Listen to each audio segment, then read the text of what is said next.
दोस्तों भारत ने reconnaissance and surveillance helicopters यानी कि RSS प्रोग्राम को फिर से शुरू किया और नई RFI अगस्त 2025 में इसके लिए जारी भी हो चुकी है, लगभग 200 हेलीकॉप्टरों के लिए। दरअसल ये जो हेलीकॉप्टर्स हैं वो चीता और चेतक हेलीकॉप्टर्स की जगह लेंगे, क्योंकि पहाड़ी वाले क्षेत्रों में निगरानी और टोही मिशनों के लिए नए हेलीकॉप्टर्स काफी जरूरी हैं। कहा यह जा रहा है कि 120 हेलीकॉप्टर्स भारतीय सेना को मिलेंगे और 80 भारतीय वायुसेना को।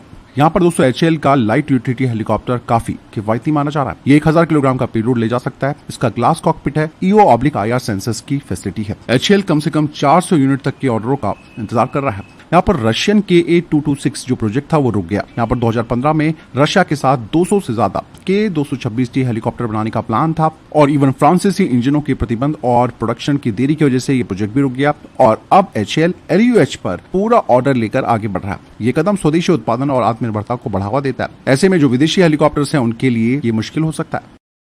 वहीं बेंगलुरु की प्राइम टूलिंग कंपनी ने बराक मिसाइल सीरीज पर नया इंजन फरवरी 2026 में टेस्ट करने का ऐलान किया है। इंजन 400 से 600 किलोमीटर तक की दूरी के लिए है और मैक 2 तक की गति तक जा सकता है। इस इंजन की खासियतों की बात की जाए तो इसमें रोटेटिंग डिटोनेशन इंजन तकनीक का इस्तेमाल किया जा रहा है, जो कि पारंपरिक इंजन की तुलना में 25% बेहतर फ्यूल एफिशिएंट है और ये हाई स्पीड मिसाइलों और लंबी दूरी के लिए भी बेहतर माना जा रहा है। बराक 8 भारत और इजराइल का एक संयुक्त मिसाइल प्रोजेक्ट है। अभी इसकी रेंज 100 किलोमीटर है, लेकिन नया इंजन लगने से इसकी रेंज 400 से 600 किलोमीटर तक हो जाएगी और ये इंजन भारत की आत्मनिर्भर रक्षा क्षमता और लंबी दूरी की हवाई सुरक्षा को मजबूत करेगा। इवन कहा तो ये जा रहा है कि हाइपरसोनिक और लंबी दूरी के लक्ष्य भी अब सुरक्षित तरीके से इंटरसेप्ट किए जा सकते हैं। इसके अलावा EMC प्रोग्राम के लिए अब एक और महत्वपूर्ण कदम बढ़ाया गया। एरोनॉटिकल डेवलपमेंट एजेंसी ने मेन लैंडिंग गियर के लिए स्पेशल टायरों की खरीद के लिए टेंडर जारी किया और ये टेंडर बताता है कि EMCA का अधिकतम टेक ऑफ वेट 26 टन तक का होगा। इससे पहले कुछ रिपोर्ट्स में कहा गया था कि इसका वजन 30 टन तक जा सकता है, लेकिन अब ये साफ हो गया है कि डिजाइन कॉम्पैक्ट और हल्का रखा गया। टायरों को इस तरीके से डिजाइन किया जा रहा है कि विमान कठिन और ऊबड़ खाबड़ एयरफील्ड्स पर सुरक्षित लैंडिंग और टेक ऑफ कर सके, जैसे पहाड़ी इलाके या फिर किसी भी तरीके की एयर स्ट्रिप पर। EMCA में ट्राईसाइकिल टाइप लैंडिंग गियर होगा और हर मेन गियर को 13,000 किलोग्राम तक का भार सहने की क्षमता होनी चाहिए। अधिकतम ग्राउंड स्पीड 358 किलोमीटर प्रति घंटे तक के लिए टायरों को प्रमाणित किया जाएगा। ऐसे में दोस्तों भारत की MRFA कंपनी इसमें बोली लगाएंगी। यहाँ पर EMC की जो डिजाइन फिलॉसफी है उसकी बात की जाए तो 12 टन का खाली वजन और 25 से 26 टन का मैक्सिमम टेक ऑफ वेट इसे सुपर क्रूज और मल्टी रोल मिशनों के लिए बेहतर संतुलन देता है। ये कॉन्फ़िगरेशन इसे C-17 ग्लो मास्टर जैसे एयरलिफ्ट प्लेटफॉर्म के साथ भी ट्रांसपोर्टेबल बनाता है। ये टेंडर ये बताता है कि EMCA अब डिजाइन से निकलकर ग्राउंड लेवल टेस्टिंग, प्रोटोटाइपिंग और सिस्टम इंटीग्रेशन की फेज में आ चुका है और ये चीज भी यहाँ पर क्लियर हो जाती है कि EMCA अब उड़ान की दहलीज पर आ चुका है और उसके टायर इस बात का सबूत है कि भारत का स्वदेशी स्टेल्थ फाइटर जेट प्रोग्राम तेजी से जमीन पकड़ रहा है।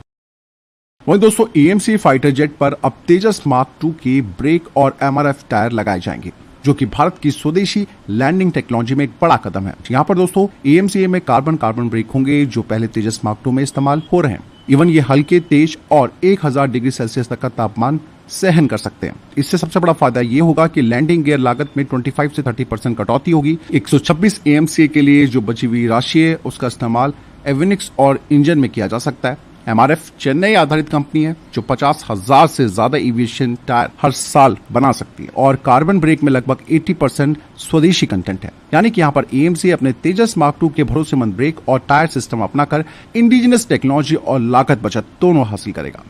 वहीं तुर्की ने बांग्लादेशी एयरफोर्स के लिए $600 मिलियन का डिफेंस पैकेज प्रस्तावित किया है। इस पैकेज के तहत बांग्लादेश की वायुसेना के मौजूदा फाइटर जेट्स को अपग्रेड किया जाएगा, प्रिसीजन गाइडेड हथियार उनमें लगाए जाएंगे और इसके अलावा advance air defence system Bangladesh को दिए जाएंगे। और ये सौदा दोस्तों दोनों देशों के बीच रक्षा सहयोग को और मजबूत करता है। आपको बता दें कि इससे बांग्लादेश को अपनी हवाई क्षमता यानी कि एयर कैपेबिलिटी और रक्षा तैयारियों को आधुनिक बनाने में मदद मिलेगी। वहीं भारत और ब्रिटेन की नौसेनाओं के बीच एक्सरसाइज कॉनकन की शुरुआत हो चुकी है। इस अभ्यास में दोनों देशों के कैरियर स्ट्राइक ग्रुप हिस्सा ले रहे हैं। भारतीय नौसेना की ओर से INS विक्रांत यहाँ पर मेन रोल में है, जबकि ब्रिटेन की ओर से HMS प्रिंस ऑफ वेल्स जो कि 65,000 टन वजनी क्वीन एलिजाबेथ क्लास का एयरक्राफ्ट कैरियर है वो इसका नेतृत्व कर रहा है। 4 दिनों तक यह अभ्यास चलेगा जो कि जटिल समुद्री अभियानों पर केंद्रित होगा। इससे दोनों देशों के पोत, पनडुब्बियां, लड़ाकू विमान और हेलीकॉप्टर शामिल होंगे और इस एक्सरसाइज के बाद ब्रिटिश नौसेना का जहाज मुंबई और गोवा के बंदरगाहों का दौरा करेगा, जिससे भारत UK का रक्षा सहयोग और गहरा होगा। यह वार्षिक अभ्यास दोस्तों दोनों देशों की इंटरऑपरेबिलिटी और स्ट्रैटेजिक पार्टनरशिप को नए लेवल पर ले जाने का प्रतीक है। भारत और रशिया के बीच 5 और S-400 एयर डिफेंस सिस्टम को खरीदने को लेकर बातचीत चल रही है दोस्तों। ये सौदा government to government deal model पर होगा और भारत में ही मेंटेनेंस, रिपेयर और ओवरहॉल फैसिलिटियां भारतीय प्राइवेट सेक्टर के सहयोग से स्थापित भी की जाएंगी। इवन यहाँ पर जो S-500 सिस्टम को लेने को लेकर बातचीत चल रही थी, ये खबर पूरी तरीके से गलत बताई गई है। अधिकारियों ने साफ कहा है कि फिलहाल केवल S-400 की अतिरिक्त आपूर्ति पर बातचीत चल रही है। वहीं भारत पहले से ही पिनाका रॉकेट सिस्टम और कुछ अन्य मिसाइलों को प्राइवेट कंपनियों से बनवा रहा है। अब सरकार और भी हथियारों के निर्माण की अनुमति प्राइवेट सेक्टर को देने की तैयारी कर रही है। दरअसल दोस्तों, जंग की स्थिति में सबसोनिक क्रूज मिसाइल्स और सरफेस टू एयर मिसाइल्स का प्रोडक्शन ज्यादा मात्रा में होना जरूरी है, क्योंकि ये भारतीय सेना के लिए सबसे महत्वपूर्ण हथियार है। पिनाका सिस्टम के लिए पहले से ही कई प्राइवेट पार्टनर्स काम कर रहे हैं, जो जरूरत पड़ने पर प्रोडक्शन को तेज कर सकते हैं। इसके अलावा मेघालय पुलिस की ATS ने बेंगलुरु की कंपनी SSS डिफेंस द्वारा बनाई गई मेड इन इंडिया असॉल्ट राइफलों को अपनाया है, जो कि दोस्तों एक बड़ा कदम माना जा सकता है भारत की स्वदेशी राइफलों को लेकर। और SSS डिफेंस हमेशा से दोस्तों ये दावा करता आया है कि उनकी जो राइफलें हैं वो वर्ल्ड क्लास लेवल की हैं, लेकिन भारतीय सेना की तरफ से अभी उन्हें कोई ऑर्डर नहीं दिया गया है। दोस्तों, हाल ही में इंडियन एयरफोर्स के एक अधिकारी ने भारतीय नौसेना को AMCA प्रोग्राम से जुड़कर एक नेवल वेरिएंट विकसित करने का सुझाव दिया है। इसका उद्देश्य लॉजिस्टिक्स आसान करना, लागत कम करना और दोनों सेनाओं की स्टेल्थ क्षमताओं को साझा करना होगा। इंडियन एयरफोर्स का जो प्रस्ताव है उसके अनुसार AMCA के आधार पर नेवल AMCA बनाया जाए।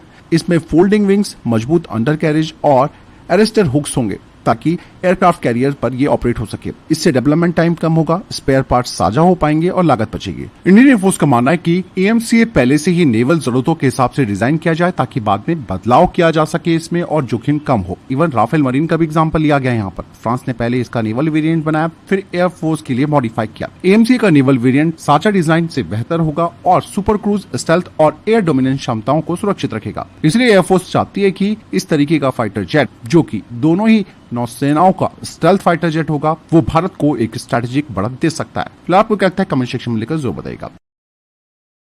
वहीं भारतीय वायुसेना अपनी beyond visual range air combat को बढ़ाने के लिए म्यूटियर मिसाइल को अपनी फ्लीट में शामिल करने जा रही है, जिसमें कि Su-30 MKI फाइटर जेट भी शामिल है। यहाँ पर दोस्तों यूरोपीय कंपनी MBDA म्यूटियर को तैयार करती है। उन्होंने कहा है कि म्यूटियर को अगर भारतीय Su-30 MKI में लगाना है तो इस फाइटर जेट में स्वदेशी रडार लगाना होगा, जिससे कि ये सुनिश्चित होगा कि कोई भी डेटा रशिया को फीडबैक ना हो और इंटरऑपरेबिलिटी की समस्या ना हो सके। इंडियन एयरफोर्स इस मिसाइल के जरिए Su-30 MKI को एक बड़ी ताकत देना चाहती है और इस फाइटर जेट में अस्त्र मार्क 1, मार्क 2, मार्क 3 और म्यूटियर मिसाइल को लगाना चाहती है। और इस तरीके से भारतीय वायुसेना को एक लेयर्ड BVR ऑप्शन मिलेंगे। तेजस मार्क 1 और तेजस मार्क 2 में म्यूटियर मिसाइल स्टैंडर्ड हथियार के रूप में शामिल होंगे, क्योंकि इन फाइटर जेट्स में DRDO का गैलियम आर्सेनाइड रडार लगाया जाएगा, जिसकी रेंज 200 से 300 किलोमीटर है और ये मल्टी टारगेट ट्रैकिंग क्षमता के साथ आता है।